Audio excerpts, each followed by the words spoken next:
بەناوی خوای بەخشندەی میرەبان پێخۆشحاڵین لە ئەڵقەیەکی نوێی بەرنامەی پامی ڕۆژ پێتان دەگەینەوە لەگەڵ هاوکارم جلال محەممەد جلال سڵاو لێبێت درەنگ هاتیە ژوورۆ با سڵاو لێ بکەم سڵاو سەر هەردوو چاوم بۆ یەکەم جارە بینێرانی ئازیز و خۆشەویست بەو هیوایی ڕۆژ و تاعەتی هەموو لایەکتان قوبوڵ بێ بەو هیوایی هەموو لایەکشتان تەندروست باش بن ئەمڕۆ کۆمەڵە بەرگە و بابەتی زۆر باشمان بۆ ئامادە کردوون کە هاوکارم جەلال پێتان ئاشنا دەکات. زۆر سپاس.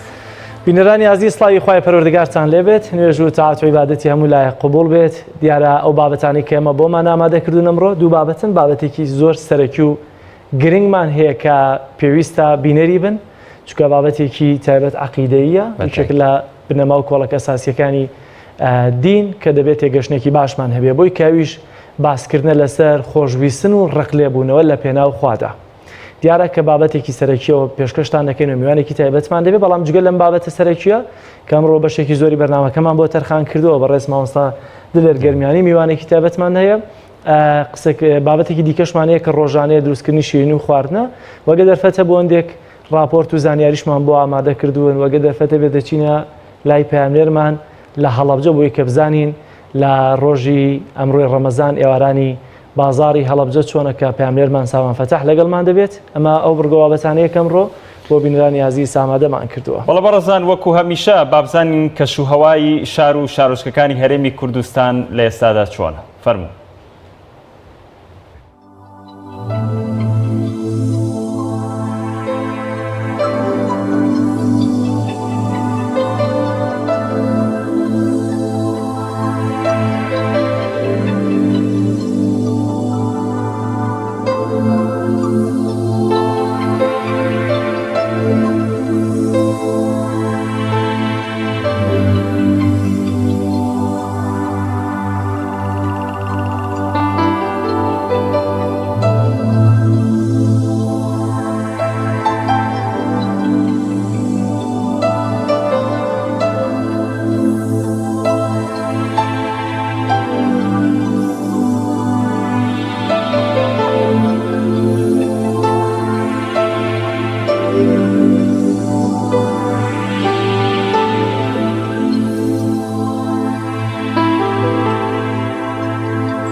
ئەو مێژوەکان کە لە ڕابردوودا ڕوویان دابێت و بۆ ئێمە گرنگ بن و جێگەی بایەخ بن لە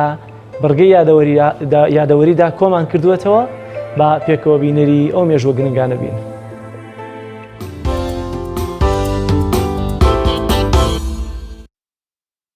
بیستی پێنجی ساڵی 1639 مۆرکردنی ڕێکەوتنامەی زەهاو لە نێوان هەردوو دەوڵەتی داگیرکەری کوردستان عوسمانیەکان و سەفەویەکان. ڕێکەوتنامەکە بە پەیمانی ڕێکخستنی سنووریش ناوی دەرکردووە چونکە کوی مادەکانی ئەو پەیمانە تایبەت بوو بە ڕێکخستن و دابشکردنی سنووری نێوانیان کە تەنها خاکی کوردستانی دەگرتەوە.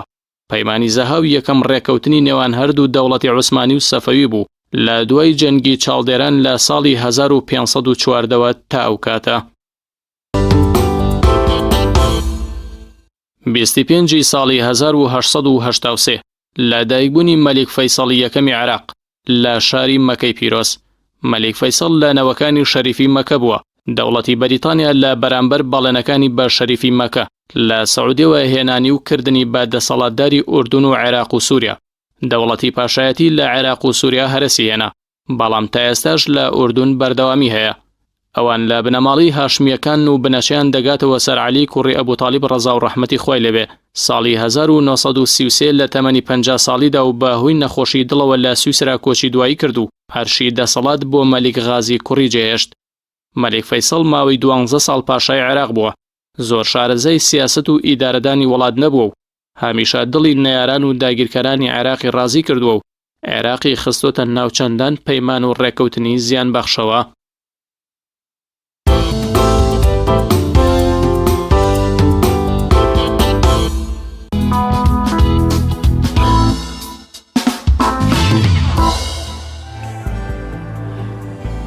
بەڵام بەڕێزان بابزانین ئەمڕۆ خات و نزار لە شیرینی و خواردن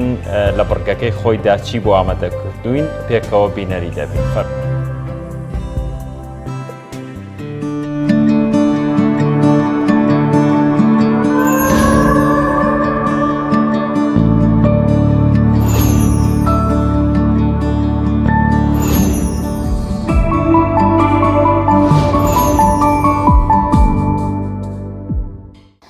بەناوی خوای گەورە میهرەبان خۆشەویستان سڵاوی خواتان لەبێ خۆشحاڵم لەم ئێوارە پیرۆزەی مانگی پیرۆزی ڕەمەزان شاتمە خزمەتان بۆ پێشکەشکردنی جۆرێکی تر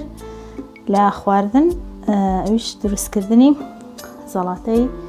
باینجانە. هەمیشە هەوڵ بین زەڵاتەکانمان بە فرا ڕەنگ بن، ینی ڕەنگی سوور، زەرد، پرتەقاڵی، سەوز، ڕەنگە تۆخەکان بن لەبەرەوەی هەریەک لەو ڕەنگانە عنی ڕەنگە جیاوازەکانی ناو خۆراک دژە ئۆکسین دەبەخشن بە جەستە. خۆشەویستان من ئەمڕۆ جۆرێک لە زەڵاتەی باینجان ئامادەکەم پێشتر زەڵاتەی هەنی. من کەچەپمێ یەک تۆس کەچەپ لەگەڵ کەمێک ڕووبە هەنار، خۆ ئەگەر دنکی هەناریشە بێ باشە، بەڵام من ئێستا بۆ ئەم بەرنامەیە دەستم نەکەوت.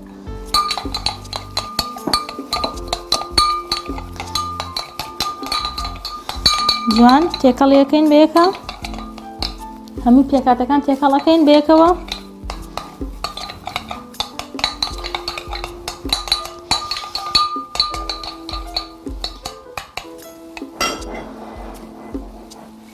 لەگەڵ زەیتی زەیتون، ئەگەر زەیتی زەیتون ڕەگەزی ئەسڵی دەستمانکەوێ زۆر باشە. درەنگتر بڵێن پیر ئەبی و درەنگتر نەخۆش ئەکەوی، هەمیشە لە شەیەکی ساغ پێ، بەڵام بۆ مەرجین ئەگەر ئێمە لە مانگێکە دوو جارێک زەیتی زەیتون بەکاربێنین، ئەگەر بڵێن بکەین بە پیشەی ڕۆژانە هەمیشەیی لە زۆربەی خوانەکانە هەن هەر ئاسایی کەوچکێک چای خودنی کەوچک چێشتی بڵێن بە هیچ چێشت خۆر بخۆین بە تایبەتی لەم کاتە کە مانگی پیرۆزی ڕەمەزانە زۆر زۆر باشە بۆ ڕێخۆڵەکان، بەڵام ئەویش ئەگەر ئەسڵەکەی بێ. جوان تێکەڵی ئەەکەین بەسەرێکە. جابیرم چوو پێکاتەکانی بڵێم گەنمە شامیم هەیە، هەندێک دەڵێن شامدانی، بەس ئێمە ئەم ناوچەی خۆمان پێ دەڵێن گەنمە شامی کوڵاو خۆی لە قوتوکراوی شەیە بەڵام من خۆم کوڵاندومە لە بخارە لە بەرۆی زۆر سەرسەختە ئەوەی من سەرسەخت بوو زۆر درەنگ کوڵا گەنمە شامی کوڵاومەیە باینجانی سوورەوە کراو کەمێک لە ناو زەیتە سوورم کردوتەوە خوێن پێویستە خەیار زۆر بەسوودە زۆر گەر خەیاری خۆماڵی بێ هەنی هێنا و بڵێن ئەرز کە ڕاستەخۆ تیشکی خۆری بەرکەوێ خەیارم هەیە تەماتەم هەیە ئەتر بە ئارەزی خۆر سەوزە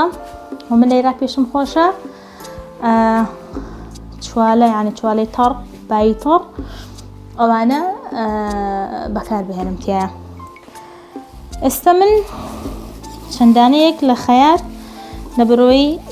کاتی بەرنامەکەیش ئەوەندە نییە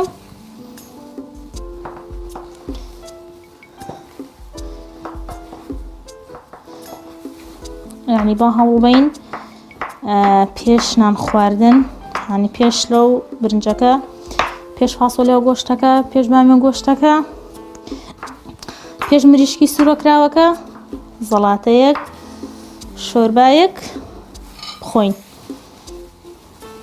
زۆر بەسوودە لە بەرەوەی جەستە زۆری پێویستە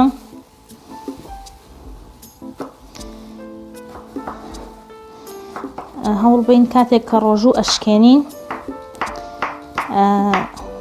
زیاتر بە خورما بێ لە بەرەوەی خورما وزەیەکی زۆر ئەبەخشێت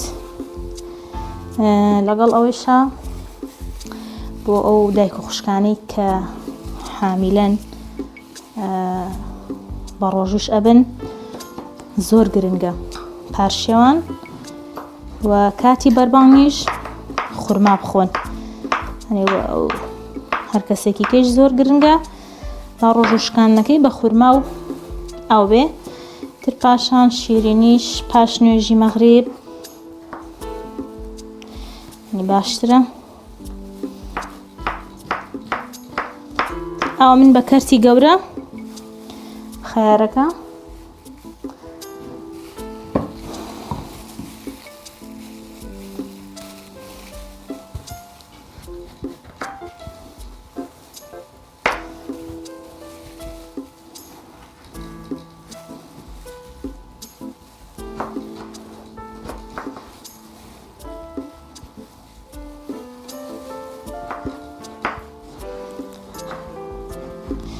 توانی قیاسەکان تۆ زۆرتر بکەی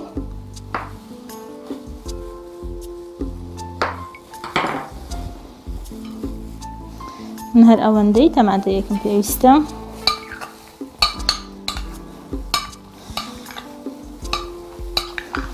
ئەتوانی تەڕە پیاز توور هەندێک شتیکە یعنی ئەمانش تێکەڵکەی لەگەڵی ئێستا چەندین گەنمە شامی بەڵام ئێستا لە بەرەوەی ئێمە نوێژی تەراویح و نوێژی بە کۆمەڵ ئەوانەمان هەیە من تەڕە پیاز و توور و ئەو شتانم بەکار نەهێناوە چەندانەیەک لە باینجان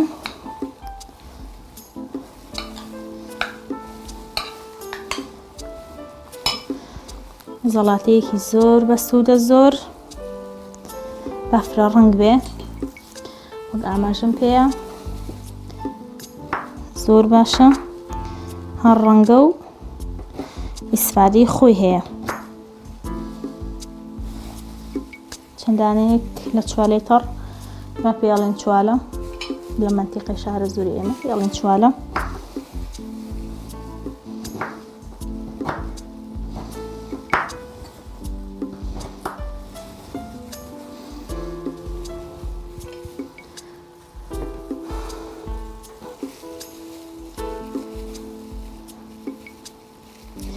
یعنی هەرچەند ئەم سەوزە و میوە ئەوانە بەکاربێنی هیچ ینی تامی تێک نایە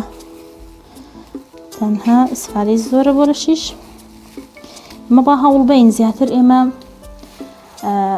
خواردن لەبەر خاتری تامەکەی ئەخۆین نەک لەبەر خاتری ڕەگەزی خۆراکی کە بڵێن سوودی چەندەیە بۆ جەستە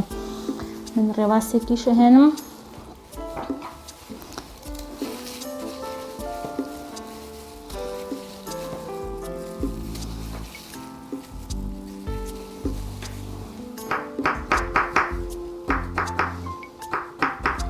وەک گوتم تەڕە پیازی تێ ئەکرێ تووری تێ ئەکرێ پیازیکەی تێ ئەکرێ بەڵام بە خاتری ئەوەی کە مانگی پیرۆزی ڕەمەزانە من ئەوانە بچی بەکار ناهێنم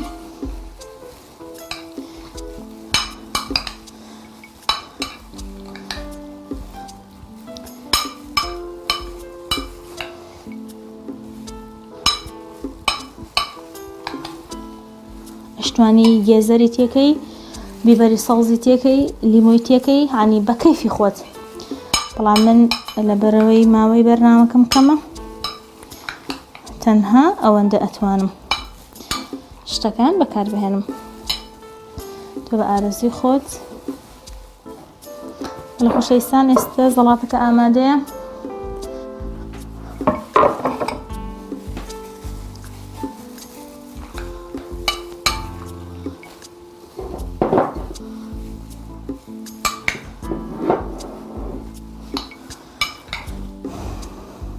هەموو ڕەنگێکی تایە ینی بە خاتری تامەکەی مەی خۆ خواردن با بە خاتری سوودەکەی بێ کاتێک کە تۆ گەدت لەم هەموو چەشنە ڕەنگە پڕەکەی ئارەزوی خواردنی کات نامێنێ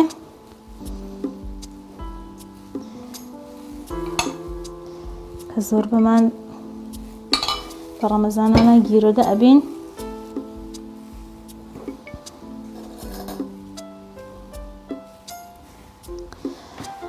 وەلە خۆشەویستان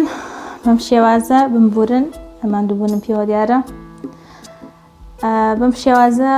خوانی ئەمڕۆمان ئامادە بوو هیوادارم سوودێکم گەیاند بێ لە هەڵەوکەم کورتیم ببورن خوای گەورە نوێژ و تاعات و ڕۆژوی هەموو لایەکمان قبول بکە و ئەو کردەوانی کە ئەیکەین ئەو عیبادەتانی کە ئەیکەین خوای پەروەردگار نێیاتەوە بەناو چاوانمانە و تەنها ماندووبوونمان بۆ نەمێنێتەوە داواکارین لە خوای پەروەردگار بە گەورەی خۆی بمانبەخشێ خۆشەویستان ڕۆز و خۆشەویستیم قبول فەرموون تا ئەڵقەی داهاتوو بە خوای گەورە و میهرەبانتان ئەسپێرم خواتان لەگەڵ ماڵتاناوە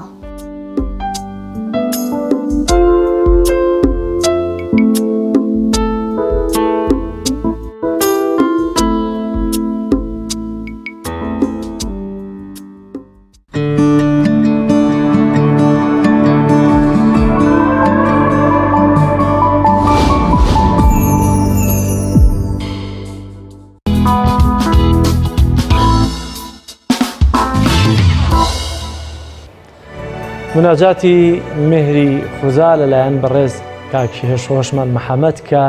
گەنجێکی تازاڵکەوتووی ناوی دنیای هونەرە مناجاتێکی تازەی تۆمار کردووە لەم بەم مانگە پیرۆزە ڕەمەزانەیە با پێکەوە جارێکی دیکە گوێبیستی مناجاتی مهری خودا بین فەرموو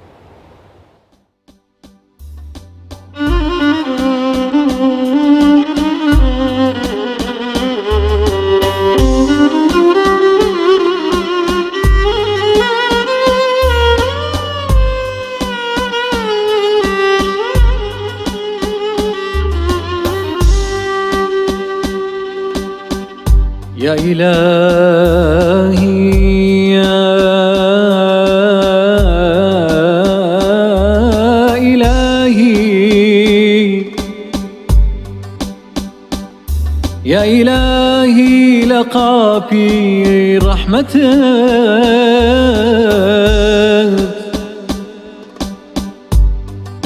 هرگز نابم ماویس نابم لبخشین لسوز و مهر و رحمتك سرم سرما و کمشین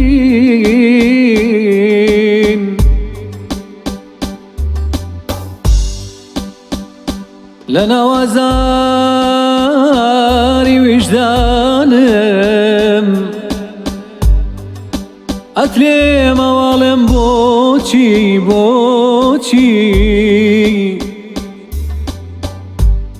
دڵی نەفام و گەوجی من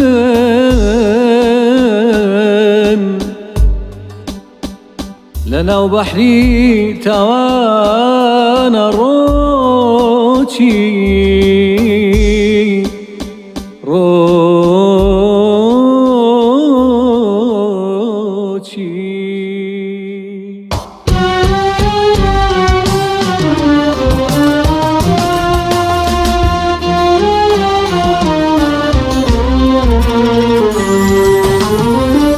خۆشی ئەم دنیاە لە بەرامبەر باشتی خوا ئایا خۆشی ئەم دنیاە لە بەرامبەر باشتی خوا ژیرانەیە بۆ ئەمەیان مرۆڤەوەیان لەدەستدا ژیرانەیە بۆ ئەمەیان مرۆڤەوەیان لەدەستدا دڵ بەناڵە هاتەوەڵام ئەی نەزانی وێڵی داماڵ نەزانی ڕەحمەتی خوددام ڕایە ماڵێ وەکو لافا تۆ نەزانی کاتێ بەندە سوزدە دەبا لە ناخی تۆ فریشتەکانی ئاسمان بۆیە پاڕێنەوە بەکوو چۆن فریشتەکانی ئاسمان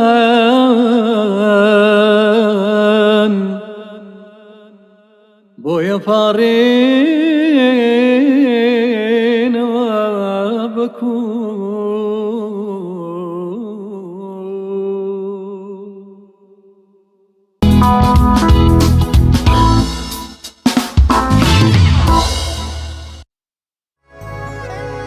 بەڕێزان دەچینە لای ناوبڕوو دواتر لەگەڵتان بەردەوام دەبێت. تۆپ تاکە بریکاری تۆڕی میدیایی کۆمەڵ بۆ دروستکردن و بڵاوکردنەوەی ڕێکلام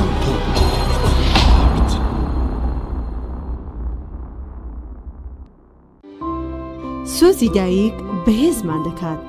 دوای پێکەنین و گریان شیری ئەپتلۆن ئارامبەخشە. بۆ ئەوەی منداڵەکەت لە شولارێکی تەندروست و بەهێزی هەبێت، شیری ئەپتیلۆنی هۆڵندی بەکاربێنە. شیری ئەپتیلۆن لە تەمەنی 1 ڕۆژی تاوەکو 3 ساڵی بەکاردێت. ئێستا توانە و هزر و داهاتووی منداڵەکەت زامن بکە لەگەڵ شیری ئەپتیلۆنی هۆڵندی. شیری ئەپتیلۆن ڕاستەوخۆ لە هۆڵندا بۆ کوردستان دێت. ئەپتیلۆن باشترین شیری سەردەم. نەوڕاست خوانێکی پڕچێژ تامێکی لەبیر نەکراو. نەوڕاست خوانێکی پڕچێژ تامێکی لەبیر نەکراو. برنجێک بخۆن کە دڵنیابن لەسەر چاوەکەی، چونکە تەندروستیتان لە هەموو شتێک گرنگترە. برنجی سروشتی شیمال باشترین جۆری برنج لە تەواوی دنیا، ئەویش بەهۆی ئەوەی لە خاکێکی بەپیت و جەوێکی شێدار و باراناوی شیمالی ئێراندا دەڕوێت. برنجێکی سروشتیە و هیچ مادەیەکی کیمیایی و حافزەی تێکەڵ نییە و هیچ زیانێکی بۆ سەلامەتی و تەندروستی و قەڵەوی نییە. بگرە زۆریش بەسوودە. پێکاتەوە ڤیتامینەکانی برنجی سروشتی شیمال: پرۆتین، ئاو، ڤیتامین ئی، کالیسیۆم، ئاسن، مەگنیسیۆم، مەنگەنیز، پۆتاسیۆم، ڤیتامین B1، B2، B3، B5، B6. واتە ئەم برنجی کارگەکان نییە خاڵی بێت لە ڤیتامین، بەڵکو چڵتوکە و خۆمان کڕی دەکەین. شێوازی لێنانی لەگەڵدایە. بۆ دەستکەوتنی برنجی سروشتی شیمال پەیوەندی بکەن بە 070 353 27 27. هەر کات تاقیتان کردەوە خۆتان بڵاوی دەکەنەوە.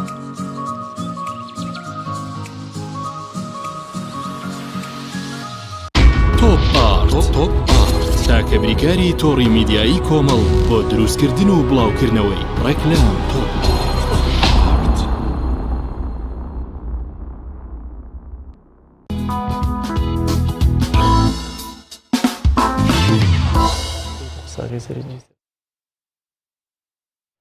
بینەرانی عزیز، دیارە تەوەری سەرەکی بەرنامەکەمان قسەکردنە لەسەر خۆشویستن و ڕقلێبوونەوە لە پێناوخوادا کە ئەمە دروشمێکە یاخود بەشێکە لە عەقیدە و بیر و باوەڕی هەر تاژێکی موسڵمان، بەڵام گرنگە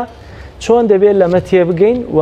قورانی پیرۆز چیمان پێ دەڵێت خوای گەورە چی دەفەرمێت لەو بارەیەوە و ئایا لە کۆمەڵگەی خۆمانە و بە تایبەتی مسلمانە تا چەندە پابندن بەم نەسەوە بۆ قسەکردن لەسەر ئەم بابەتە میوانداری زۆر بەڕێز مامۆستا لێرگەرمیانی بانخوازمان کردو مامۆستاگیان زۆر سپاس بۆ دەرفەتە یاخۆ بەخێر ئەگەر گرنگترین پرسیار لەوە دەست پێ بکەین گرنگی وە لە ئەو بەڕا لە ئیسلامدا چییە؟ الحمد لله والصلاة والسلام على خير خلق الله محمد وعلى آله ومن والاه أما بعد خوای گەورە پاداشتان داتەوە خوای گەورە جەنابتان و باقی برایان کە ماندوون لەم ڕەمەزانە خوای پەروەردگار عەزە وجەل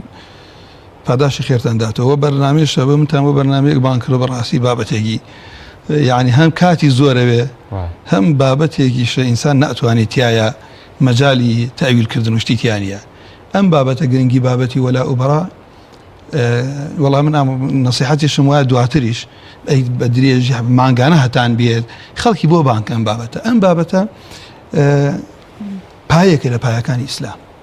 ئەسڵێکە بنەمایەکە لە بنەماکانی ئیسلام مەرجێکە لە مەرجەکانی ئیمانی عیم کە من وەڵێم بۆیە عولەماکان ڕۆکم من ئەرکان العەقیدە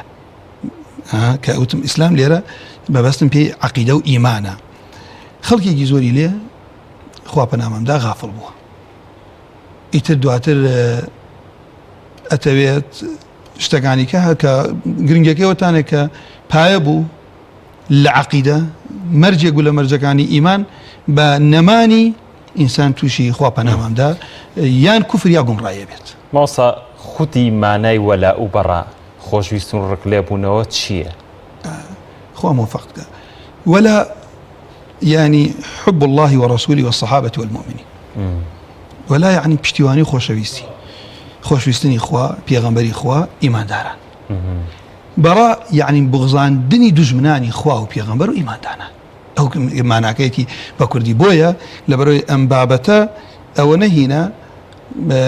حتى ئەعمالی قەلبیە لە کردەوەی ڕۆژانەی ئینسانە دەرئەکەوێت چونکە لەوە چێ برایەکە من وا ئەڵێم ئەڵێ باشە ئەی باشە مامۆستا گەر وایە خوا و پێغەمبەری خوای گەورەت خۆش بێت تۆ بە عەکسەکەشی وە کە تۆ خوات خۆش بێ ئەوەی خوای خۆش ناوێت تۆ خۆشن دەوێت ئەوەی خوای بغزێنێش تۆی بی بغزێنیت بەڵام لێرە عەمەلەکە لە دڵایە تەعامل لە ئیسلامە جیاوازە کە تۆ ئەڵێ من کافرێک خۆی و کردەوەیە بغزێنم لێرە من حرامە زوڵمی لێ بکەم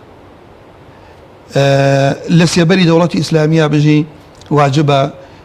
دیفاعی لێ بکەم بە ئەخلاقی جوان لەگەڵی ئەزوم پێویستی بەشتی من بۆ ئەیدەمێ کەسابەتی لەگەڵ ئەکەم کەسابەتێک نەبێ بۆ دینەکەم زەرەری هەبێت لە ڕووی کڕین و فرۆشتنەوە لە ڕووی ئەوە کە یارمەتی بدەیت ئەخلاقت جوانە بە بیر لەگەڵ یا تەعاملەکەیت ناڵی کەسی زوڵمی لێ بکات پێویستی بەوە بوو کە بە یارمەتی تۆ زەکات ناڵێم یارمەتی تۆ بۆی پێویستیەکی بوو برسیەتیەکی نەخۆشیەکی ئەم هەموو تەعاملە ئەمە ئیسلام ئەمرم پێکا معاملە تجارەتی لەگەڵاکرێ مەعادا سیلاح و شت کە بە زەرەری مسلمانان تەواو بێت بەڵام لەم لاشۆ تەنانەت یەهود و نەسارا ئافرەتیان لەسەر دینەکە خۆی مابێتەوە و داوێن پاک بێ شەرە ڕێگای داوا بیهێنیت لێرە کەوا بوو ماوە تۆ ئەی بۆ دڵ نەخێر عەمەلی قەلبی ئەوەی کە خوا ئەی بغزێنێ ئەبێت تۆش بێ بغزێنیت ئەوەی خوا خۆشی ناوێت تۆش خۆشت نەوێت بەڵام مامۆستا لەناو ئەمەیە تاقمێکن کە ڕەنگە حەقیان بەسەر مسلمانانەوە نەبێت هیچ زەرەر و زیانێکیان بۆ مسلمانان نەبێت لە ماڵەکەی خۆیان نابن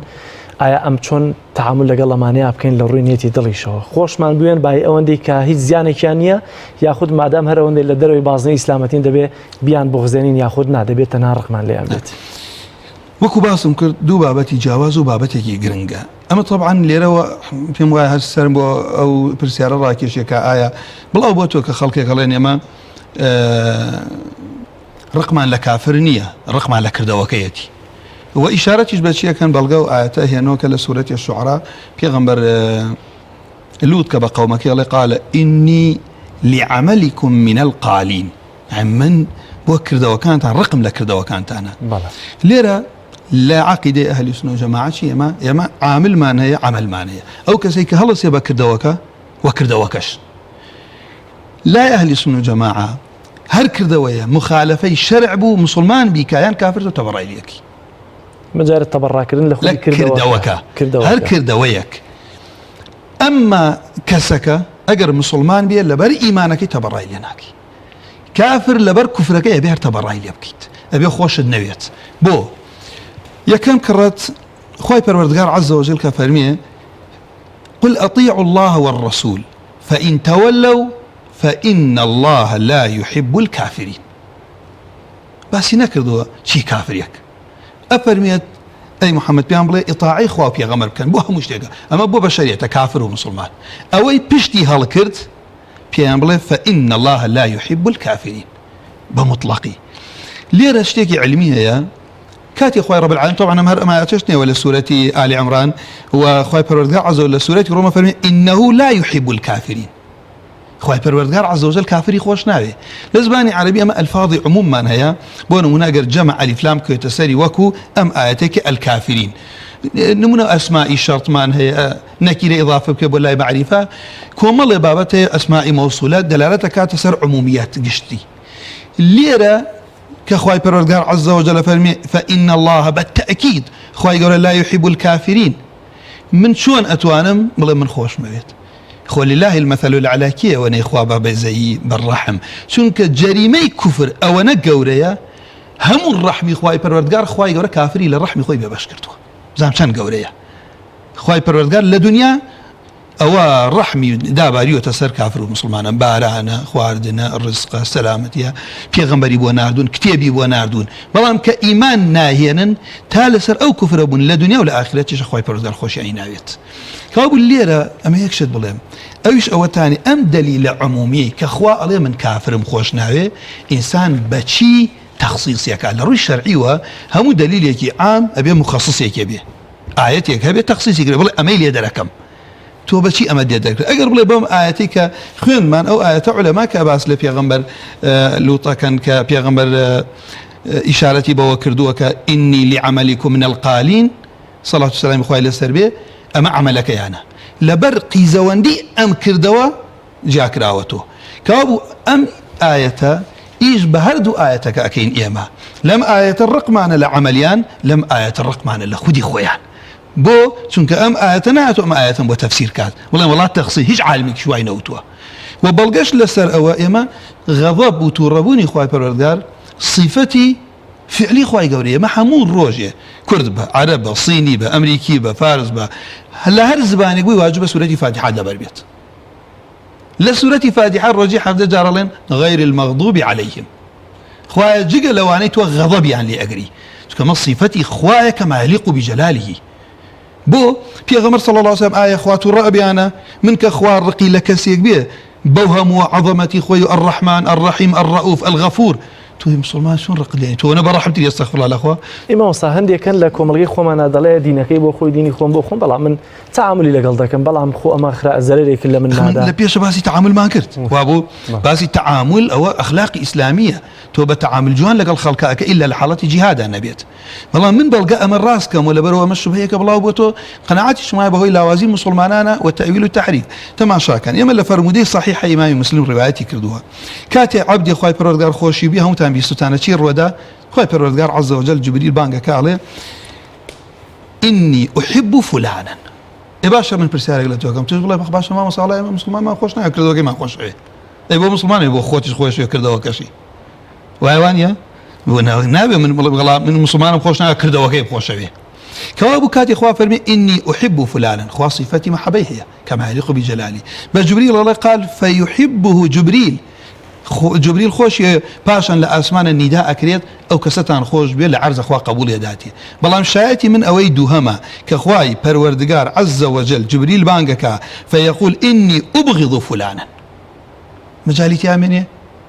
إني أبغض فلانا خواه من فلان كس أبغضينم اللي ريش كوابو هندي كسن بيم واي أمر لقال النوسر يعني عندي بانخواز ما وصل الرئيس وحرمتهم بيان لما سلش بباشي تينا قلتون اشتوشيانا بيني كنوسراوا الله والله مقابل بحب غضنيه لها من ديني اسلام مقابل بشياته من احب لله وابغض لله الله الشرطيه من اجر خوش من الرقم لي بيه اما من قناعاتهم هاي هربوا او وضعيكتي كوتين من ديني خوا تنها خوش من لسر عرزابين ابي وكو خوي بيكينين كان بيغمر هبوا كشواني نكوتوها من نابي بهوي خريز خلقي يقرن بانجي كم ادب واخلاقي جواني لقلا هنا بلام دينك يبون اقورم ابي خلقك بدينك بقورم نەگەت دینەکە وا لێ بکەم تەواو کاڵی بکەمەوە وڵا کەسانێک لەگەڵمانەدان هەڵە کاکە وڵا ئەوەی ئێوە هەڵێن ئێمە ئێوەش فەرقمان نییە کەو کاتی کە وا ئەڵێ ئەمەی من لای داوە لە دینەکە نەک حکمەتی بێ خۆ ئەوەی نەیەناوەتە سەر دینەکە و بڵێ وڵا کاکە لەبەر ئەخلاق جوانی تۆ من ئیمانێنم تۆ وازت لە وەلا و بەڕاکە هێناوە کەوا بوو کە خوای گەورە بفەرمێت إني أبغض فلانا تو شلون الله خواي قول خلقنا بغزينه كخوايش بي بغزينه من أوي خواي بغزينه ولا أبراء أميا أوي خواو بيغمبر أي بغزينا أبي توي مسلمانيش بي بغزيني له فرد بيت أفراد بيت كساتي بيت يان العمل بيت كردوا بيت إن جاء فرمي فأبغضوه بأمر خوا بأمر فأبغضوه يوج بي بغزينا قال فيبغضونه ثم توضع له بغضاء في الأرض ما يمسلون رواياتك إن جاء ما صلى مرة أنت الخواي قال الله القرآن باسكم ولك ما بكى فرميه لعنه الله وغضب عليه لعنه الله خوا نفرين ليك ده خواليت الربوة نمنا كان منزور زورة كأبو اللي من أمير أولهم إما إيش بهردو آياتك أكين قالين بله كافر خواي قال أفرميه إن الله لا يحب الكافرين بروني تسونا توين بله ولا ئێمە کافر خۆیمان خۆشەوێت و ڕخمانە لە کردەوە ئیجات جیاوازی بوو لە بەرچی مسلمانە مسلمانیش وایە بغزێنم بۆ کردەوەکەی بغزێنم خۆینە ماوەسا لە سەرەتا فەرمووت کە ئەمە عەمالی قەلبە ئەگەر لە دڵا کەسێکت خۆش نەویست ڕقل لێی بۆ بغزاندت دوجار فەرمووت دووشتی جیاوازن ئەبێ کردەوەمان جوان بێ لەگەڵیە باشە ئەگەر کەسێک لە دڵەوە خۆشن نەویست و بغزاندت چۆن بتوانی مامەڵەیەکی جوانی لەگەڵا بکەیت ئەو دینەم وا پەروەردەی کردوم من ئەبێت تووڕەبوون و خۆشەویستیم بۆ خۆم نەبێت تووڕەبوون و خۆشەویستیم بۆ خۆم نەبێت تۆ واجبە لەسەر شەرعی ئەوێ وا بکەی من کە دین پێم ئەڵێ بۆ لەبەرم جەریمە زۆر گەورەیە پێغەمبەر صلی الله علیه و لە پاش مردنیشی ئەفەرمێ ئەگەر ڕێتان کەوتە قەبری کافرێک بەس دڵنیابی لەسەر کوفر مردووە دڵنیابی لەسەر کوفر مردووە فحيثما مررت بقبر كافر فبشره بالنار لە دوای مردنیشی ڕێمەکەوێتە قبری مسلمانی دوعای خێری بۆ بکەم خۆشمەوێ ڕێمەکەوێتە قبری کافرێک مژدەی ئاگری بدرێتێ بەڵام ئەمە شەر بەشێکە لە وەلا و بەرا ئەمڕۆ خەڵکی ئێمە گوڵیشی لەسەردا ئەنێت و زۆر بە دڵتەنگی و خەفەتە خوات و کە وا ئەزانی ئەم پیاوە جاری وایە کاکە لەبەرەوەی شاعیرێکی ناودارە لەبەرەوەی نووسەرێکی وایە چ عیلاقەیە خۆ شعری بۆ خوای پەروەردگار نەنووسیوە ئەو قسەی بەخواوت و عەزە وەجەل وانە ئەبوو جەهل ئەبوو الحەکەم بوو لەناو قوڕەیشە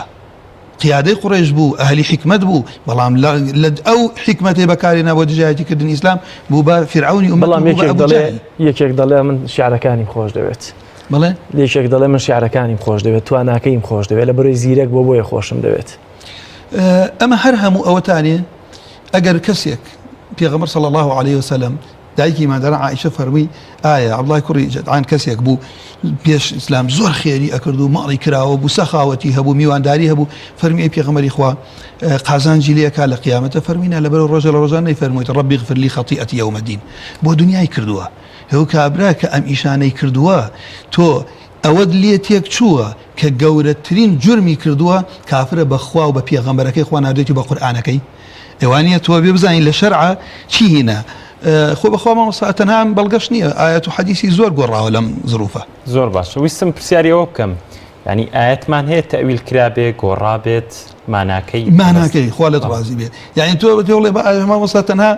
ئەم مەسئلەیە کە من بڵێم کافر وەڵا ڕقم لە خۆی نییە ئەنجاوتیشم کە من ئیشارەتم بەمە کردووە ئەو پەڕی تەعاملی شیرین لەگەڵاکە پێغەمبەر صلی الله علیه وسلم سەردانی نەخۆشی کردن دوعای بۆ کردووە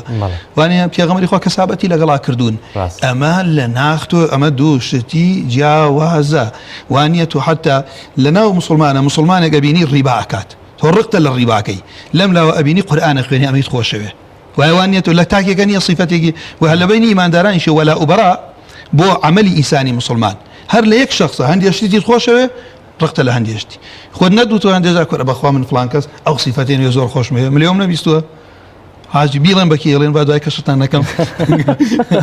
ئەو صیفەتێنێ من کابوو هەر لە مسلمانیشە ئەمە تەبعی بەشەر وایە منیش کاکە ئەم کەسە خوای پەروەردگاری بغزێنێ پێغەمبەرەکەم بغزانیەتی گەورەترین جەریمەی کردووە کە کافرە بەرامبەر خوای ڕەب العالەمین بەرنامەی خوای پەروەردگار لە هەر شوێنێ مسلمانی لێ قەومی و دڵخۆشە بێت لە هەر شوێنێ کافرێ سەرەکەوێ ئەو خۆشحاڵە بێت کەوا بوو ئەمە تۆ کەسێ کەسێ باوەڕی بەخواکەت نەبێت چۆن خۆشتەوێ ئەی باشە چۆن وا تەعاملی لەگەڵاکەم خوای گەورە ئەمری پێکردم بە معروف تەعامل بکەم من جا مامۆستا یەک نمونەیەکت دەمێ کە زۆر ئەبینن حتا لەسەر شاشەکانە بیستم بڵێن وەڵا خوای پەروەردگار فەرمێ لەکم دینوکم وەلیە دین باڵێ باشە پرسیار لەم برایانەی خۆم بکەم خوای پەروەردگار عەزە وەجەل ئەم ئاەتە بڕن تەفسیرەکەی بخوێنم ئاەتە بۆ تەبەڕاکردنە بۆ تەبەڕاکردنە نەک لەوەی تۆ بە کەسێک ئەڵێ بڕۆ دوور لە ئێوە کابرا کەسێک دێ ڕاشێ شتێک دەگەڵە کاکە بڕۆ چیت لە دەست دێبیک وایوانە دوو شەریک لێک جیا ئەبنەوە لله المەثل الأعلى کاکە کەسابەتی خۆت بۆ خۆت کەسابەتی بخۆم بۆ خۆم ئەمە مانای چییە تەبەڕاکردن لە ئیشەکەی ئەگینا هەر لە بیدایەتی سوورەتەکە خوای گەورە فەرمێ قل يا أيها الكافرون باسی کوفرەکانەکە کافریش لە ئاگری جانمە ڕەشەی لێ کردوون لا أعبد ما تعبدون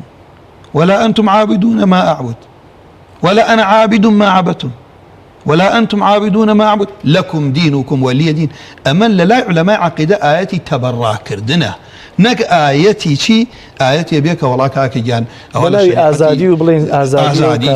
بالراية وآزادي نازانم كفر وآزادي اشترك أجينا خواي پروردگار عز وجل آيات كان بويوتم كاتي برنامج كمان كم يقول لما آيات بقول لسورة يونس وإن كذبوك فقل لي عملي ولكم عملكم يتهلوا قال باور من بوتو أنتم بريئون مما أعمل وأنا بريء مما تعملون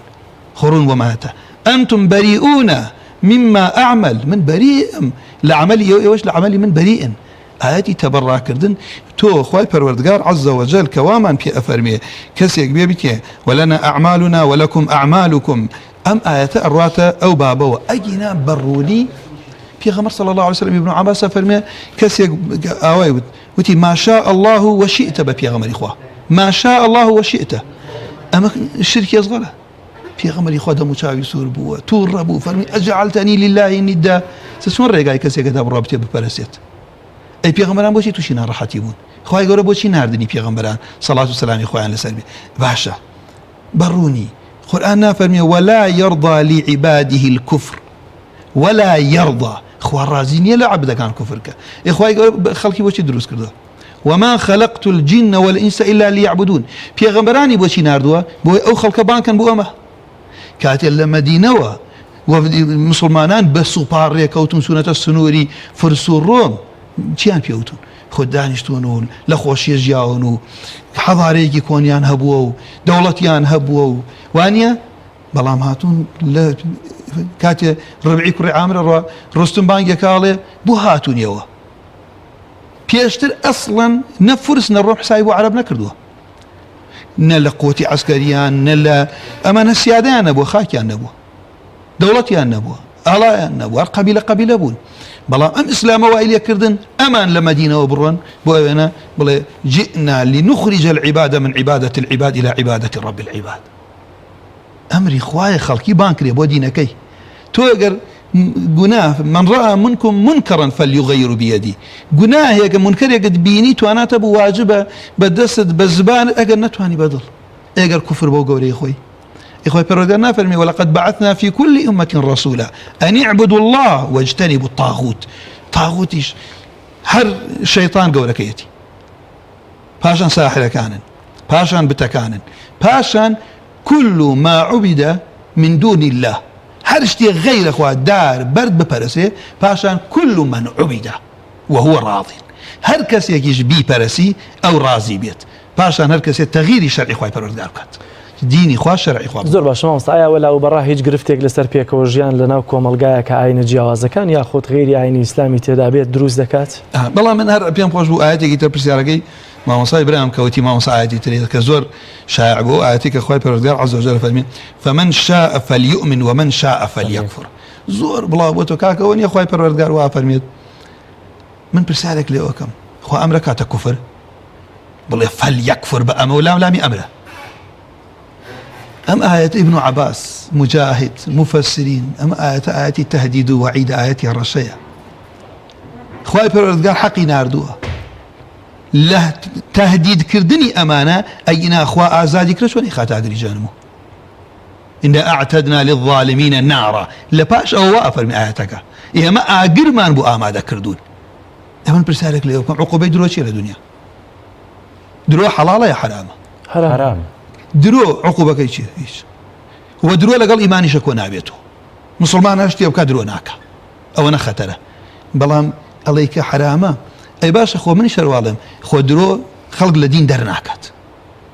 تەنانەت بۆ پێکەنین درۆ حرامە وێ من هەموو جارتمە کاکە ئەمەی کە ئەڵێن ئەم برنجە باشترین برنجە و ئەم مۆبایلە باشترین بەخوا برا ئەمە بۆ پێکەنینیش نییە زەرەر لە ماڵی خەڵکی دێت نابێ ئینسان شتێ باش نەبێ وانەڵێ کەوا بوو لێرە تۆی مسلمان کە من وا ئەڵێم ئەڵێ مامۆستا درۆ ئەی باشە کوفر چۆن حەڵاڵە ئەی باشە ئەگەر حەڵاڵی کرد بۆ عقوبەیدا لە ئاخرەت وایوانە کەوا بوو نمونەیەکی تر لە فەرمودێکی صحیح عزان پێغەمبەری ئازیزی فەرمی صلی الله عليه وسلم ئەفەرمێ إن الوالدة أوسط أبواب الجنة باوك و دایک باشترین دەرگای بەهەشتە فمن شاء فليحفظه ومن شاء فليضعه کێ ئێوە بیپارێزێ کێش ئێوە لە دەستی بدا ئایا دایک و باوک حەقیان واجبە جێبەجێ بکەین یا ئازادین بە پێ ئەم فەرموودە بێ و ئەو فامە بێ بۆ ئایەتە لێکێ دەنەوە کاکە وڵا ئازادە کاکە پێغەمبەری خوا فەرمێ ئەوەی ئێوە ڕێز لە دایک و باوکی بگرێ و حەقی بپارێزێ ئەوەی نایەوێ بانەیکات ئەتوانی وا بڵین ئێ باش ئەمە دایک و باوکێکە کە ئینسان کافریش بوونە بێ بە باش لەگەڵ یانە بجوڵێتەوە مسلمانیش بووی بە حەڵاڵی نەزانی بە خراپ لەگەڵ یا بژێتەوە تاوانی گەورەیە لە پاش حەقی تەوحید حەق نا بەڵام کافر نابیت مەبەستم لێرە بۆ علمە بۆی واڵێم بەڵام کە تۆ دایک و باوک مسلمانیش بێت باش لەگەڵ یان نەجوڵێت و ئەو تاوانە گەورە ئەەکەی بەڵام من ئەڵێم ئەگەر کافریش بێ واجبە بە جوانی تەعاملی لەگەڵا بکەی پێی نەڵێ ئوف بەڵام مسلمانیش بێ خراپ لەگەڵ یا بجوڵێت تۆ کافر نابیت ئەی باشم بۆ دایک و باوکە تۆ ئەڵێن هەم مامۆستا مانای حەدیسەکەمە گۆڕە ئاەتەکەش بە هەمان شێوە خوای پەروەردگار کە ئەفەرمێت فمن شاء فليؤمن ومن شاء فليكفر بگەڕێنەوە ناو سەحابە بزانم چۆن لی تێگەشتون نمونەی ئاەتی کە واشمان زۆرە پرسیارێکە خوای پەروەردگار عەزە وەجەل کە پێمان ئەفەرمێ ليكفروا بما آتيناهم بابێ باوەڕ بن بەوەی کە من ناردومە بۆیان خۆ ئەمرەکات وليتمتعوا فسوف يعلمون ئایا خوای رب العالمین ئەمرەکا بە کوفر یا بۆ هەڕەشەیە ئەم ئاەتانە لە شەریعەتە عولەما یەکلایان کردوتە فەرمێ اعملوا ما شئتم خوا فەرمێ ڕۆنچیەکەن بیکەن سەبرایەک ڕوا لە کاکە من خوا فەرمێ إنه بما تعملون بصير ولا دڵنیام خوای گەورە بینەرمانە و بە ئاگایە و عەلیمە بە حاڵمان بەڵام خوا خۆی فەرمێ بڕۆنچیەکەن بیکەن سایگان ئەمە ئەم ئاەتانە بۆ تەهدید هاتوون بۆیە بەڕاستی جێگای ئەسەفەکە ئەو واقعە وای لێ هاتوو هەمووشی بەهۆی چیوەیە ئەو زەخت و ناڕەحەتەیە کە مسلمانانی تێکەوتون کە مسلمانان ئەمڕۆ دین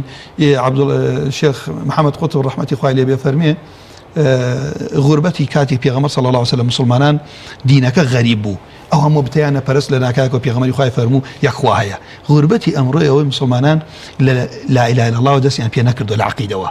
لە نوێژەوە دەستیان پێ کردووە کە لە عەقیدەکە تێنەگەشتن نوێژەکەش لی تێ ناگەن چونکە بۆ کابرا لە ناو نوێژەڵێن ئیاکە نەعبود و ئیاکە نەستەعین سەلامە دەنەمەوە لە قەبرێکە پاڕێمەوە لە زەلامێکە پاڕێمەوە سەلامە دەمەوە نوێژەکەمەکەم و ئەڕۆم لە ناو حزبێکم بەرنامە و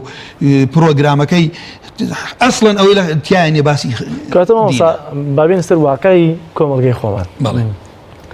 یعنی ئەمڕۆ برادێک باسی ئەوەی دەکرد ئەم شەو چەند کەس لە مزگەوتە دانیشتووە ڕەنگە بگرە ملیۆنێک خەڵک مزگەوتەکانە دانیشتوێت ئایا ئیسلام دەکرێت ئەگەر ملیۆنێک خەڵکەم شەو تەنها لە مزگەوتەکانە دانیشتی بێ و هەموو زوڵم و ستەمەش هەبێ و لە ڕۆژی دەنگدانیشان سیر دەکەی ئەوەی کە ڕەنگە منهەجێکی ئیسلامیانەی نەبێت دەنگەکەی لە هەمویان زۆرتر بێ وەرەم خەڵکەش بێت کە ئەهلی نوێژ و مزگەوتە جارێکی تر دەنگەداتەوە بۆ لایەنە سیاسیانەی کە شریعەت لە شریعەتی ئیسلام لە بەرنامەیانە نییە شو بۆ حەج و عەمرە یعنی هەش خۆی گەورە پاداشتندا تووراکەم ئێوە بۆ کاتێکی کە منتانە ناو وایە شتێکی یەنێنن کتێبێکی بەڵام مامۆستا زۆر واقعە ئەگەر قەرار بێ وەلا ئەو بەڕا کۆڵەکەی ئەساسی دین بێ خۆ دەبێ ئەم خەڵکەش لێی تێ بگات وانە ئەگەر قەرار بێ کەیفی بە حیزبێکی ئیسلامینەیە خۆ ناکرێت لەبەر ئەم دەبێت ڕقی لە دەبێت پاڵپشتی ستەم کارێک بکات بەخۆ مامۆستا برام یەکشت بە برای خۆم بڵێ ئێمە ئیبن عەباس ئەفەرمێت من أحب في الله وأبغض في الله ووالى في الله وعادى في الله أشبه برزكم فإنما تنال ولاية الله بذلك خۆشەویستی خوا و وەلای خوا بۆ تۆ و سەرخستنی خوا بۆ تۆ دۆستایەتی خوا بۆ تۆ بەمە دەسەکەوێت خەڵک لەبەر خوا خۆش بێت خەڵک لەبەر خوا ڕقت لێ بێت سەحابە جایان نەکردوتەوە وایانە و دۆستایەتیت بۆ خوا بێ و دوژمنایەتیت بۆ خوا بێ لە کێ وەریگرتووە پێغەمبەر فەرمی صلى الله عليه وسلم من أحب لله وأبغض لله وأعطى لله ومنع لله فقد استكمل الإيمان أبغض شيء لله واني أبغض أعداء أو كخوائي بغزينيت بويا اللي رأى فرميت دس ناكر بلام شايتكم اللي رأى مشاكل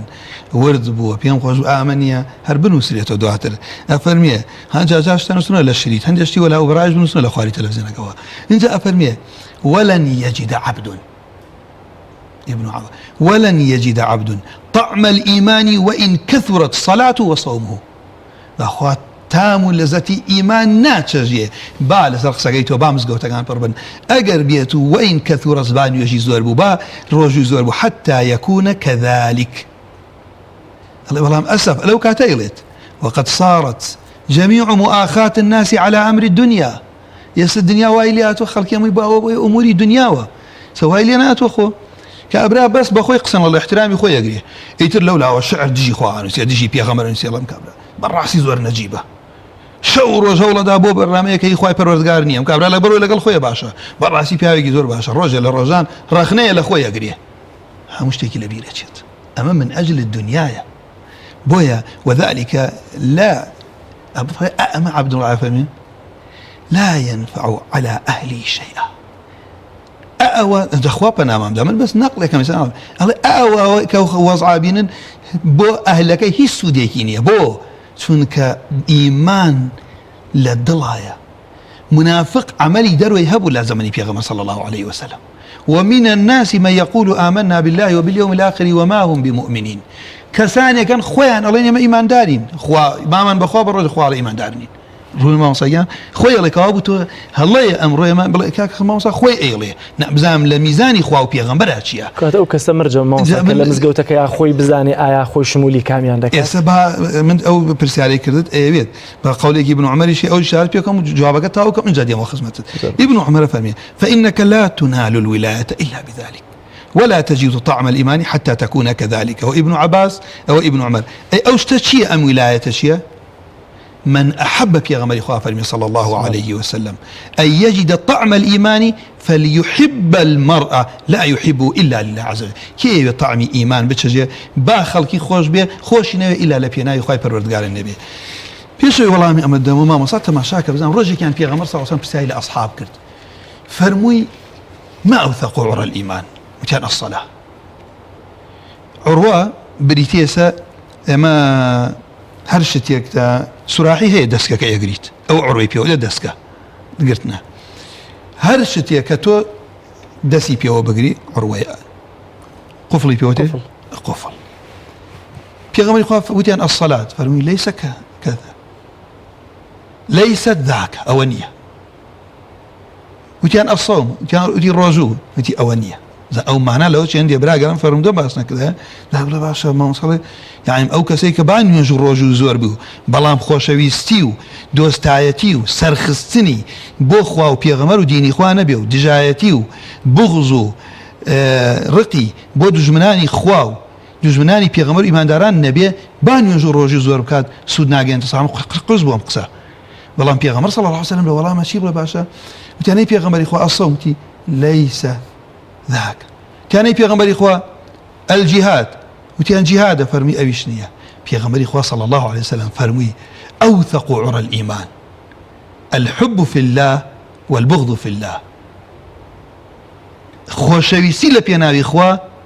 هو بغضش لبيناوي إخوة للروايات يجي فرمي دجايتي لبيناوي إخوة عداوة لبيناوي إخوة هو تشيبو سرخستنو هينش نصرة لبيناوي خوايا إن جاب مثل أويك تويش أنا برسالة كذا واقعة من جواب نادمه زين حزكم كي جواب داته ابن عقيل جواب تداته ابن عقيل أفرميت طبعا هو واقع هو خلقي جزور هي وكباسم كدني يجرو جوشي بلام هموتوانا وماندوبونينيا يعني تو حتى قصيبه خوابوتري همضلي نايشت اگر كركاش يخسب ولا كرم خطوه كي خواني تو علاقه شيا بس قصيبه حزبك يبلي قصيبه قورك يبقى مسؤولك يبلي شري لسرك اي سوديم هم الروج و انت هو كتب ابن عقيل قبل جواب تانداته بله الله اذا اردت ان تعلم محل الاسلام من اهل الزمان اگر تاني بزانن شوێنی ئیسلام لە ئەهلی ڕۆژگاری خۆتانە لەکوێیە فلا تنظر إلى ازدحامهم في أبواب الجوامع مڕوان ازدحامی دەرگای مزگەوتەکان ولا ضجيجهم في الموقف بلبيك أو هم ازدحام دنك تيكالبونيك الحج وعمري لبيك اللهم لبيك وانيا وإن منظر إلى مواطأتهم أعداء الشريعة بڕوانە بزانم موافقەیان لەگەڵ دوژمنەکانی شریعەتە چۆنە ڕوونە مامۆساییان کابوو من کابرا تۆ لێرە ئەم بۆ خۆیەتی دژایەتی خوا ئەکا ئەم لەبەرەوە دژایەتی خۆی ناکات دۆستایەتیەکە ئەمە حەزەکەم ئاگاتان لەم قسەم بێت کابرا بەس لەبەر خۆ لەگەڵ خۆیە باشە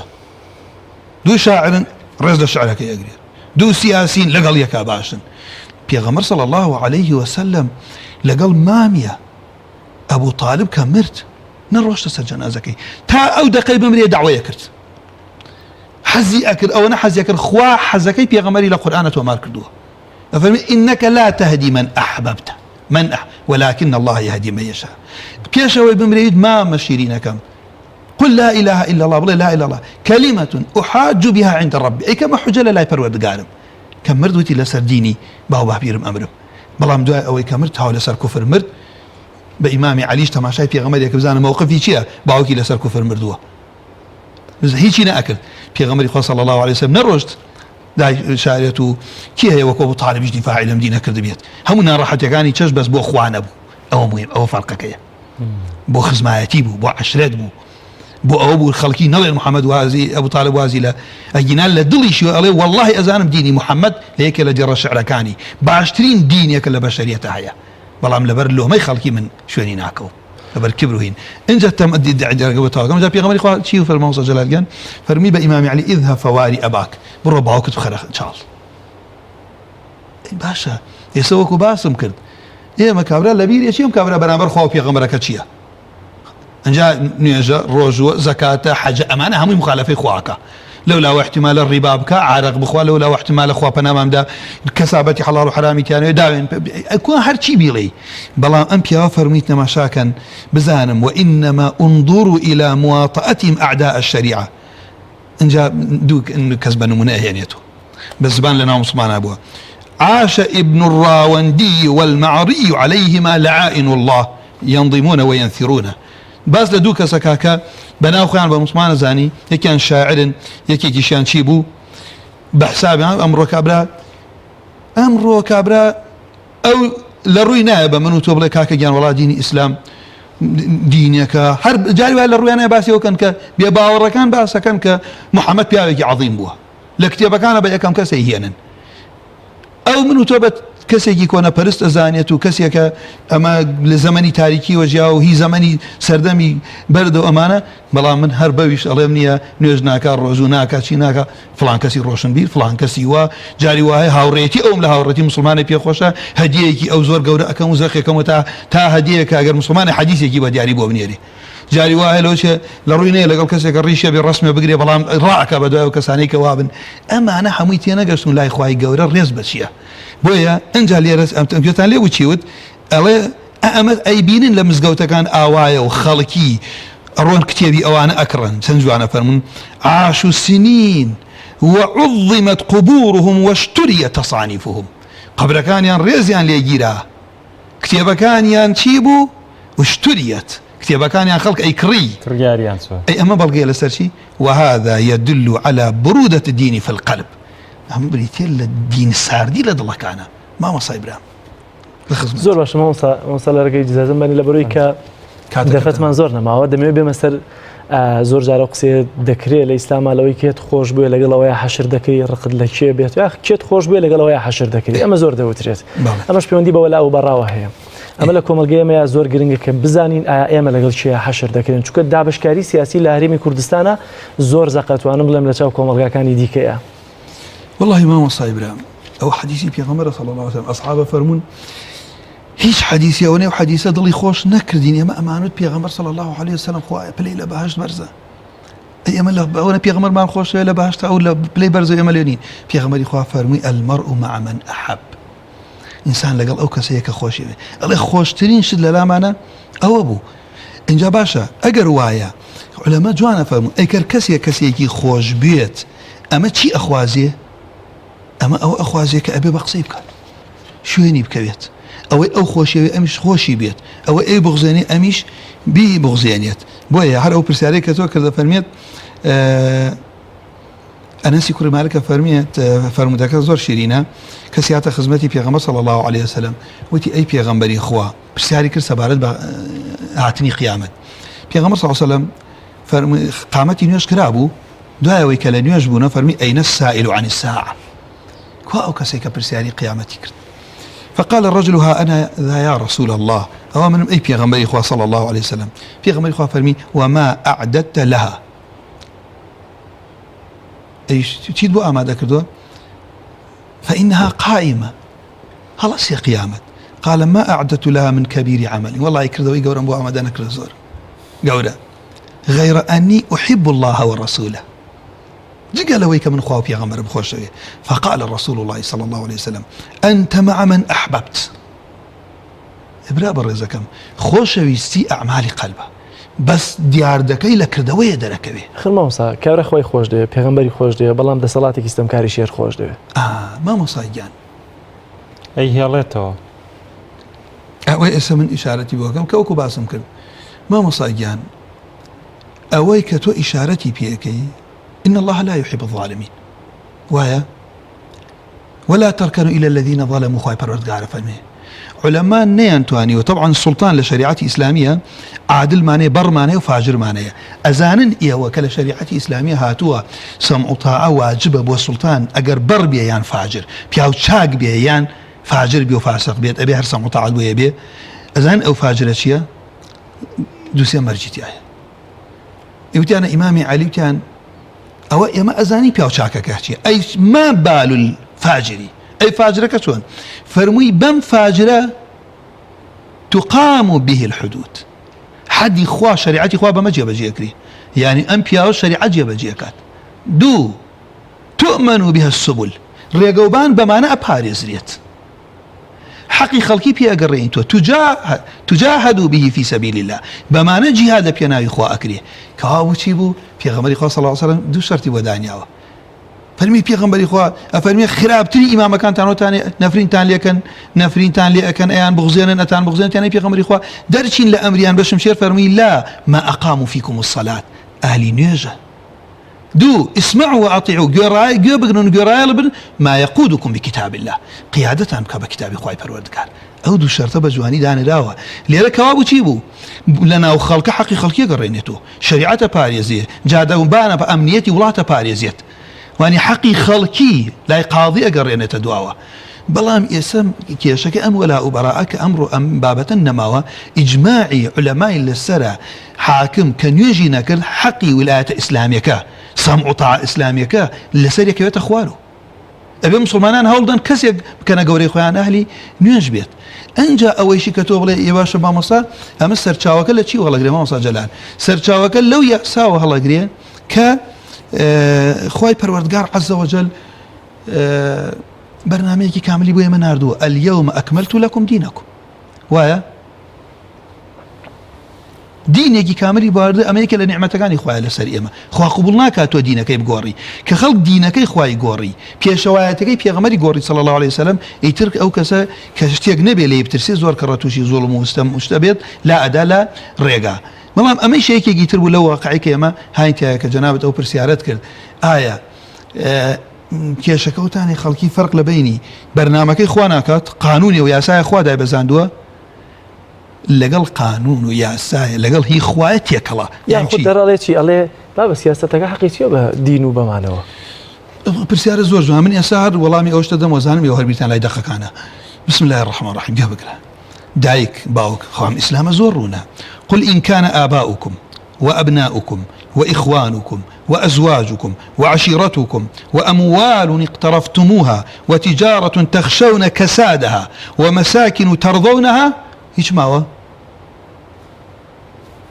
باوكتان أولادي خوتان نكتب لي حاكمي ظالم أولادي خوتان براتان جنو ميرت لبينيك عشرتان بارتان تجارتان مال قصر كانتان أحب إليكم من الله والرسول وجهاد في سبيلي فتربصوا حتى يأتي الله بأمري شاوريها الرشيخ وابكم بأمري خواتم مدابسين هاو الليرة من أليم أما أبين لأصلا كودس بيبكين كم محمد قطب عليه لا إله إلا الله كودس بيبكين دسال بيغمر صلى الله عليه وسلم خواي بخلقي ناسان كخوات بخلقي ناسان كسي كدجمني خوابو ئیتر تۆڵی کاکە وەڵام من ئەمەیشم خۆشەوێ و ئەویشم خۆشەوێ ێ بزانم خواکی خۆشەوێت تۆ ئەوەت خۆش بێ ئەمە لێرەم ئاەتە چی بوو هەمووی تر باسی سێشت خوا پێغەمبەری خوا جیهاد حتى ئێستا ئەو ماناش نییە من پێم وایە داتا نابوو کایە پرسیارە بکەن هێمام سارە کەلیمەی جیهاد لەگەڵ خوا و پێغەمبەر هێناوێتی حتى ئەوەش یەکێکە لەو تەویلانەی کەم ڕۆکراوە زۆر باش مامۆستاکەواتە بە لەسەر ئەوش باسی بکەم پرسیارەکانی من درێژیان ناکێشانیە لەسەرم جیهادە تەمانە نوع جیهادمان هەیە لەم ڕۆکاکە ستەمکاریەک لە ئارادا هەیە و پێم وایە ئەمەی کە ناڕەزایی ئەدرێەوە بە تایبەتی خەڵکێک دێ داوای مافی خۆیەکە بەشێکە لەو جیهادە ئایا بێدەنگبوونی خەڵکانێکی تر لە تەنیشتیا تا چەندە بەرپرسیارەتی دەکەوێتە سەرشانیان من مامۆستا ئەگەر جازم بدەن جارە تەویلی کەلیمەی جیهادەکە کە ئەمڕۆڵێن جیهادی قەڵەمە ئەوە هەر بە بیزانین وایە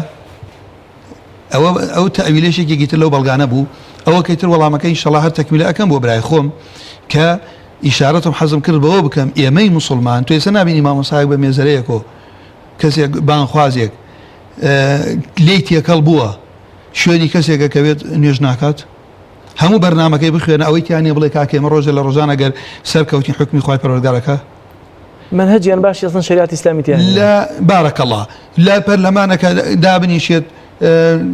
ئاەتێک بڵێ کاکە تعدودی زەواج حرامە ئەمە کە بڵێ کاکە دەستی دەستبڕین وحشیەتە ئەمانە کێشەی ئەوان نییە هیچ ئەمە هەمووی بەرامبەر جەمعی ئیسلامی نییە بەرامبەر خوای ئاەتەکانی خوای پەروەردگار ئەمە مەبەس وەڵامی ئەوە دەمەوە کێکی یعنی بابەتەکە زۆر یعنی زوڵمەکەەوە نی بڵێ من کابراتە ناوەڵا قوتی خەڵکی بڕیوە کابرا خوای پێ بناسیێنە زەکاتی ماڵی خۆی دەرەکات لە مەدینەوە ئەترسێ لە عێراقا جسرێک چاک نەکات ئەگەر بزنێ بکەوێتە خوای گەورە محاسەبەی بکات لەسەری خەڵک برسی بۆ ئیمامی عومەر برسی بۆ براکەم بڕێزەکەم زەکاتی ماڵی خۆی دەرەکات مسلمان دەرگای لێدا ئەخەی تعدا لە ناموسی خەڵکی ناکا چکە پێغەمبەر یوسف مامۆسایەتی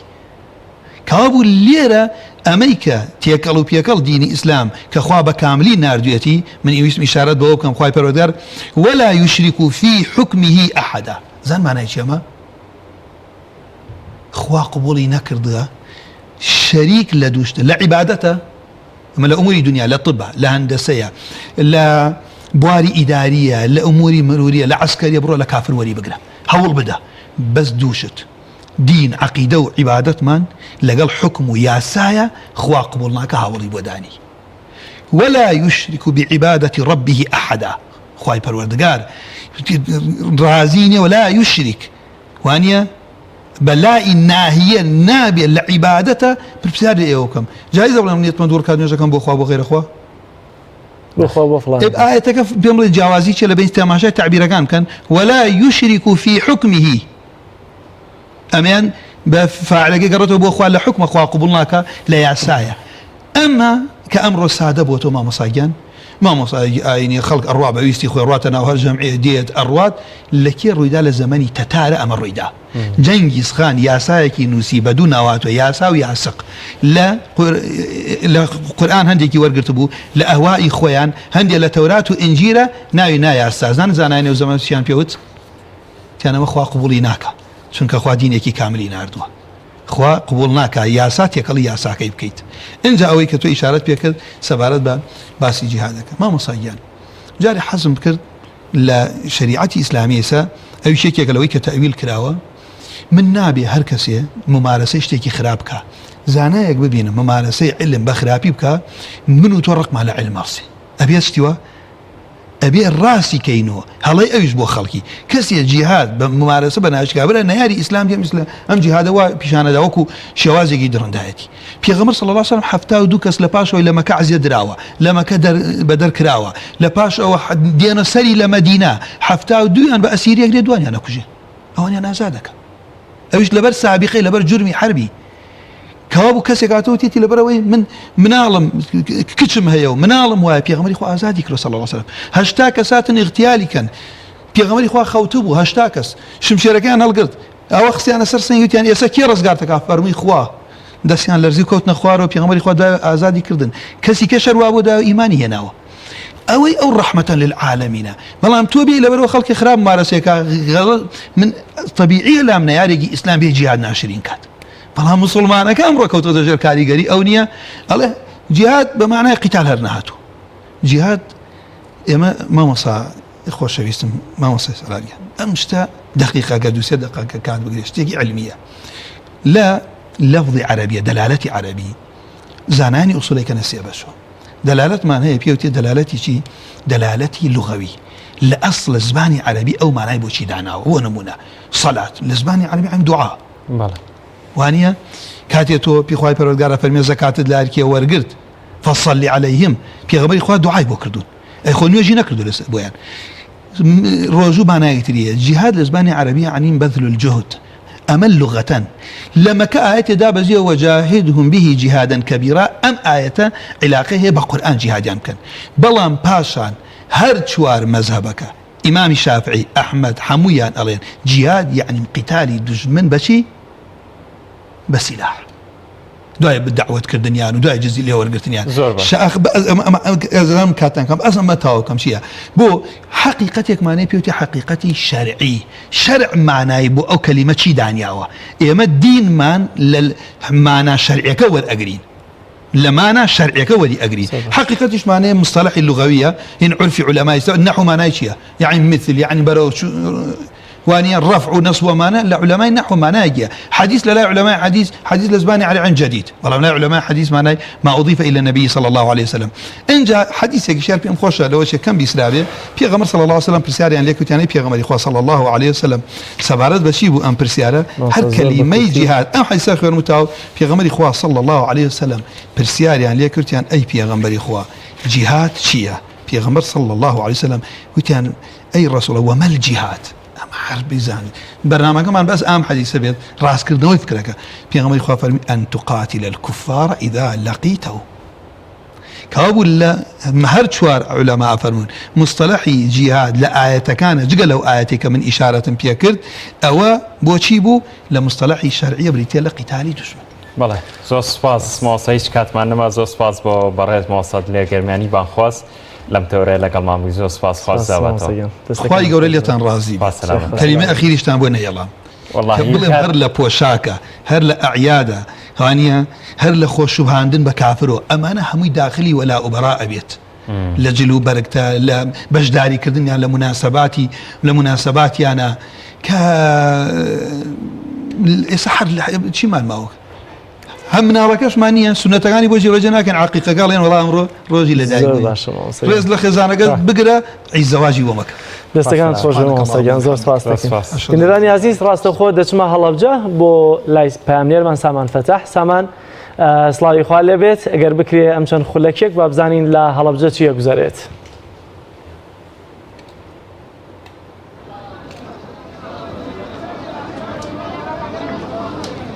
بەڵێ کاکجرا سڵاتان لێبێت سڵاو لە بینەرانی کەناڵی ئاسمانی پێیان بێت هەرچەندە منێستان ناو بازاڕی هەڵەبجە بەڵام دواتر دێمە سەر جمەجۆڵی ناو بازاڕی هەڵەبجە و نرخی شتومەک و کاڵاکان هەمووی ئاماژە بۆ بکەم کە ئەمڕۆ ڕێکخراوی سۆمای چاوان باوکاری خێرخوازان لە درێژی کار و چالاکیەکانیدا هەستا بە دابەشکردنی سەبەتەی خۆراک بەسەر 100 خانەوادەی هەژار و ماڵی کەم دەرامەت وە خانەوادەی مناڵانی بێباوک منەمە سەر ناو بازاری هەڵەبجەمەک دەبینن جموجوڵێکی زۆر بەناو بازاری هەڵەبجەوە دیارەوە هاوڵاتیان بەگەرم و گوڕێەوە لێرەن و پێداویستەکانی ڕۆژانی جەژن لێرە دەکڕن و من ئەمێ ئاماژەش بۆ بکەم کە هەرچەندە وەزارەتی ناخۆ قەدەغایەت و چی ڕاگەاند و هەر سێ ڕۆژی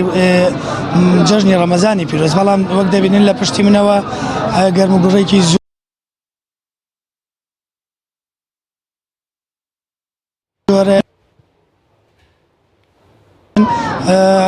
بکڕن و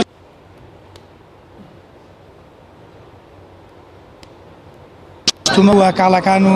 کاڵەکانی ناو بازاری هەڵەبجەکەن لە ڕووی نرخەوە و هیچ کەسێک ناتوانێت کە یاری بە نرخەوە بکە و نرخی شتومەک و کاڵەکان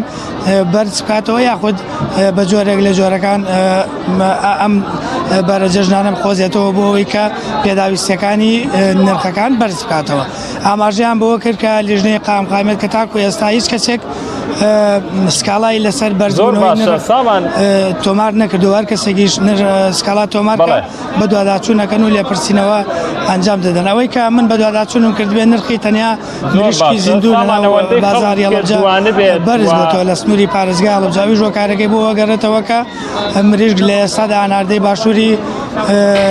عێراق دەکرێت بۆیە لە ئێستادا خواست لەسەر مریشکی زیندوو زۆرە و ناو بازاری هەڵەبجەش نرخی جیاواز لە سەرەتای مانگی ڕەمەزانی پیرۆز 2000 ڕۆشتۆتە سەریم پێم خۆشە هاوکارم ئەگەر هاوکاریم کات بەشێک لە دیمەنی بەدەستخستنی شتومەکی وڵاتیان لەوەی کە بەرە جەژنانە قەرەباڵقێکی زۆر گەرم و گوڕێکی زۆر بە بازاری هەڵەبجەوە دەبێت خەڵک بۆ دەستەبەرکردنی پێداویستەکانی لێرەدا بەگەرمی پێشوازی لە جەژنی ڕەمەزانی پیرۆز دەکات. سامان ئەگەر دیارە دەرێنەرەڵێ بە هیچ شێوەیەک ناوێت پرسیارکەین ئارامگیان یەک پرسیار ڕێگەمان پێدەی دەی باشە سواز دەکەم. سامان زۆر بە کورتی چکە برای دەرێنەرمان با لێمان تووڕە نەبێت خەڵکی لەبارەی ئەو قەدەغی هاتوچۆ کە لە جەژنا ڕاگەێنراوە ڕایان چۆنە گلەیان نییە لەو بڕیارە؟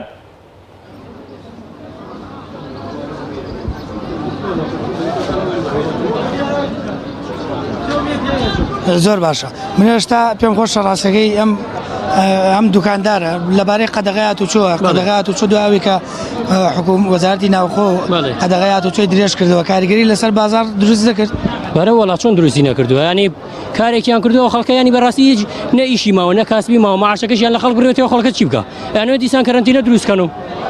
ینی ئەگە پێویستەکە بابی کە مەس بەخوا پێویست ناکە لەو قەناعەتانیم دروستی پێویستکە ئەگەر لە سلێمانی نەخۆشێ بە سلێمانی بێ هەولێرێ بەس بە هەولێر بێ مەس دەرە هیچی تیانی بۆ قەدەغەیات و چۆن ڕابگەێنرە بازار گەرم و گوڕی زۆری پێوە دیار بوو ئێستا خەڵک سارتر نەبووتەوە لەوەی کە بێتە بازار و شت بکڕێت بە تاکید دووە ینی زەربەیەکی زۆری لە دوکاندارەکان یاوە ئێمە وەکو خۆمان ساڵانی پێشوو لەوەچ ئەگەر